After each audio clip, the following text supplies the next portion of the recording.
Hello, my name is Olivia and I'm here with my husband Ethan to share our story. Before I dive in, let me set the stage for you. The first time I met Ethan's parents, Vivian and Diane, was far from the warm welcome I had hoped for their reaction. Well, here it goes. I can't believe you're with Olivia, Ethan. She has nothing to offer, just a basic office job. How is she supposed to contribute to a better life for us? They criticized sharply, but Ethan stood firm. I love, and that's all that matters to me. Her financial situation is irrelevant. I've told you this before. They, however, wouldn't budge. We've been clear, Ethan. If she can't bring more to the table, we can't accept her into this family. You need to reconsider. Ethan didn't flinch. No, Olivia is the one I've chosen. I had everything planned out for the proposal and now you've ruined it. I was stunned. Ethan's intention to propose was a complete surprise. After 4 years together, I had hoped it might happen one day, but this sudden declaration mixed with the tension caught me off guard, and the way his parents reacted, that was even more concerning. Ethan had warned me before this meeting. He told me, Olivia, I know you hold your father in high regard and probably think my parents are the same, but they're not the kind-hearted people you imagine. I had responded naively, how can you say that about them? They raised you. They must have done something right. They raised me, yes, but it wasn't out of love. Everything they did, sending me to college, pushing me to succeed, was because they expected to benefit from it. They want me to marry someone wealthy, someone who can provide them with the life they've always wanted. They'll be disappointed when they learn about your job. I had no idea parents could be so selfish. My own family had always been loving and supportive. Meanwhile, Ethan, despite providing financial help to his parents, had a strained relationship with them, burdened by their constant manipulation and self-centeredness. Yet no matter how much he disliked their behavior, he couldn't fully cut ties with them, haunted by their reminders of the sacrifices they made for him. That first meeting revealed their true colors. Despite their disapproval, Ethan proposed to me and we began planning our wedding. Vivian and Diane initially refused to attend, making it clear they were unhappy with the match, but with Ethan's family being small, he longed for their presence and eventually convinced them to come. Their sudden change of heart came when they learned about my family's financial standing. My father owned a home and some property. Their attendance, however, came with strings attached. Olivia, they said coolly, we still don't approve of this marriage. Ethan has done well for himself and we expected him to aim higher financially. Frankly, we wouldn't have come if we thought your family had nothing. At least your father has some assets. Don't forget what we did for you when you come into your inheritance on my wedding day. Their mention of inheritance was not only inappropriate but downright infuriating, adding my father was alive and well, making their comments deeply offensive. I walked away from them fuming. My father was my only family and their boldness in expecting a share of my finances was both hurtful and astounding. Still, I chose not to burden Ethan with this on our special day, knowing how difficult it was for him to navigate his strained relationship with his parents. Sadly, that day marked the beginning of ongoing tensions. Although Ethan and I were blissfully happy, his parents never stopped meddling in our finances, always probing about my father's wealth. We never indulged their curiosity, but their pestering only increased. Their entitlement became unbearable, as if they had any right to know the details of my father's financial situation. Then just a few months later, my father passed away. His death came far too soon, barely 4 months after his diagnosis, and the grief was overwhelming. Watching him deteriorate had been agonizing, and though I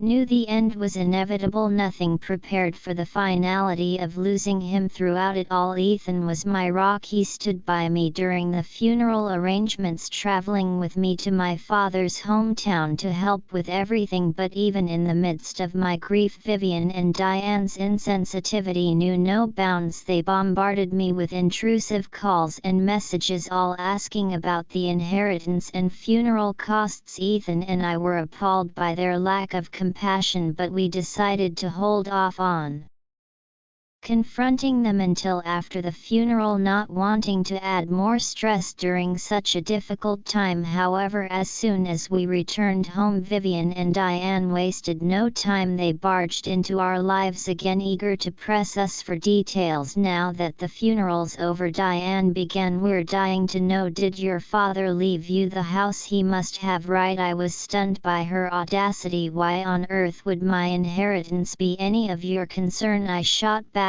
barely containing my shock. Diane didn't even flinch.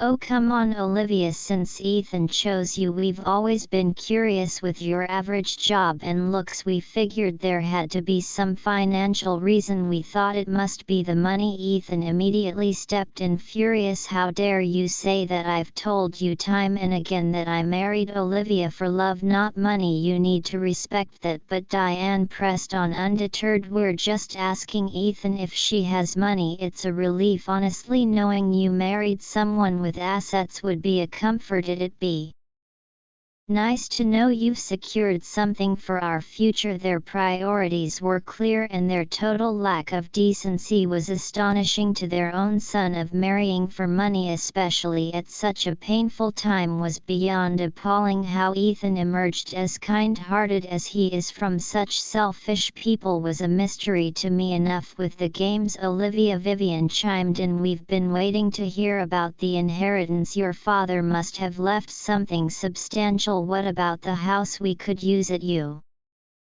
know we're family now." After all, their blatant greed and audacity left me speechless, but I knew this was my moment to set things straight. I looked them both in the eye, calm but resolute. "Actually, the house wasn't in my father's name when he passed. He had to let it go due to financial circumstances." Their reaction was predictably vicious. "So you're saying he didn't even leave you the house? He was basically broke?" Vivian scoffed. "I see now. No wonder you've always been so modest. Your father couldn't even hold on to his home. What a disgrace, dying with nothing." Ethan couldn't stand it any longer. "That's enough. Olivia's value isn't measured by an inheritance, and I didn't marry her for money. You've crossed a line. Show some respect, especially now." The confrontation exposed their greed for what it was, a shameless fixation on material wealth with no regard for love or decency. The conversation laid bare their true priorities, and it became clear that no amount of reasoning could change their warped outlook on life. In an outrageous display of entitlement, Ethan's parents went so far as to say they wouldn't allow him to stay married to me. They expressed their disappointment that he'd married into what they considered a financially inferior family. Worse yet, they accused me of training Ethan for his wealth and vowed to keep me from isolating him from his supposed fortune. They even began pressuring Ethan to divorce me, insisting he marry someone richer who could fund the lavish lifestyle they believed they deserved. It left Ethan torn between his love for me and the toxic manipulation of his parents. I knew it was crucial to address the situation directly. I urged Ethan to consider the extent of his parents' manipulative behavior and question if he was willing to let their greed dictate our future. "Ethan, are you really going to let your parents' obsession with money destroy us?" "I've kept quiet about their accusations to spare you the guilt of distancing yourself from them, but can we really allow them to keep influencing our lives like this. Ethan reached his breaking point and recognized the toxic influence his parents had over him. Enough is enough, he declared. Mom, Dad, your actions today have exposed your selfishness. You've used my hard work to satisfy your materialistic desires for years. I can't accept this any longer. His parents desperately tried to justify their demands, claiming that their interference was for Ethan's benefit and that he owed them for their financial support.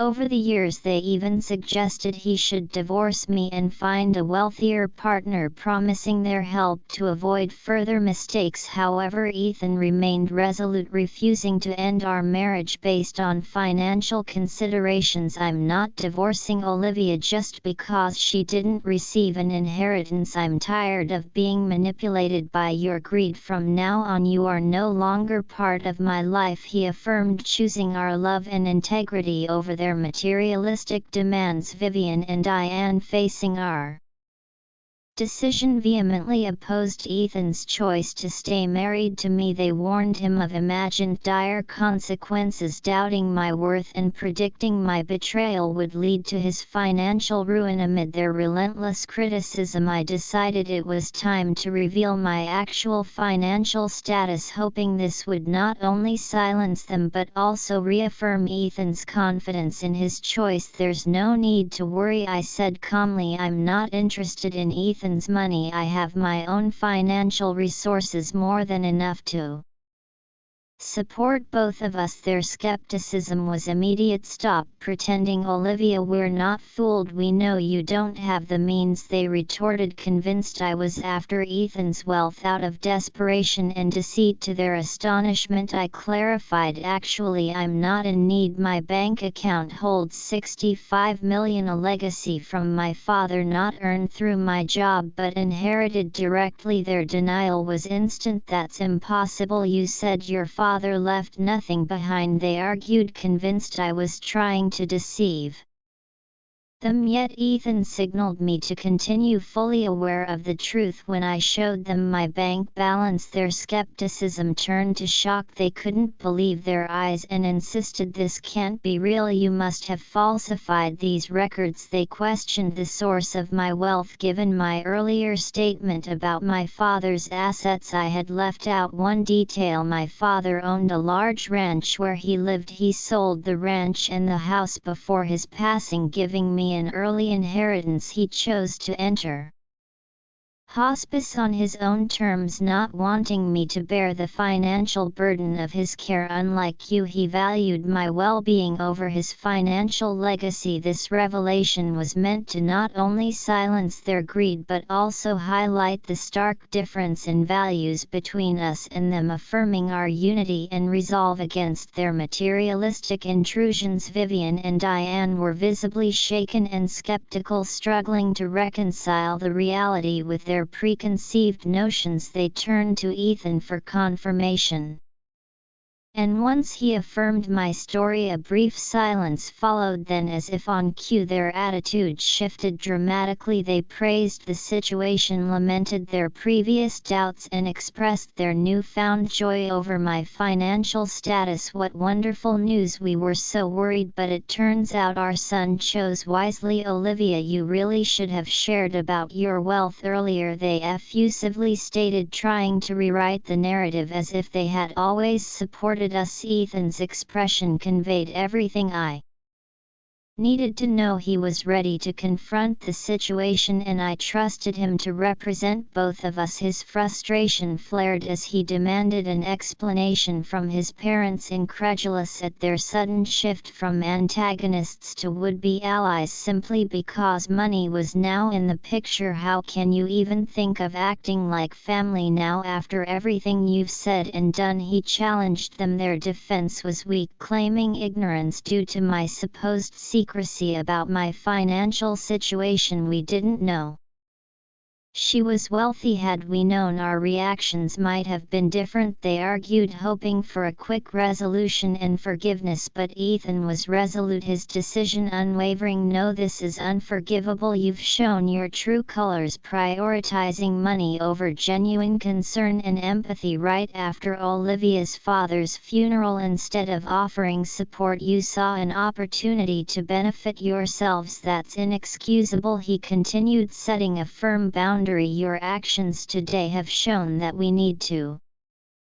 protect our peace and well-being from your toxicity. Leave our home and do not expect any assistance from us moving forward. From now on you're on your own. In that moment Ethan stood firm, prioritizing our dignity and the sanctity of our marriage over his parents' manipulative behavior, marking a decisive end to their influence in our lives. He made it clear that there would be no further financial assistance from us, stating they had forfeited any right to support given their actions. This announcement sparked an explosive reaction from Vivian and Diane. Their anger quickly turned to desperation as they pleaded not to be cut off from our lives. However, their pleas were met with indifference, especially from Ethan, whose patience had worn thin. He warned them that if they refused to leave he would involve the police. This ultimatum prompted their departure, though they continued to bombard us with calls and messages, leading us to block their numbers and warn them against further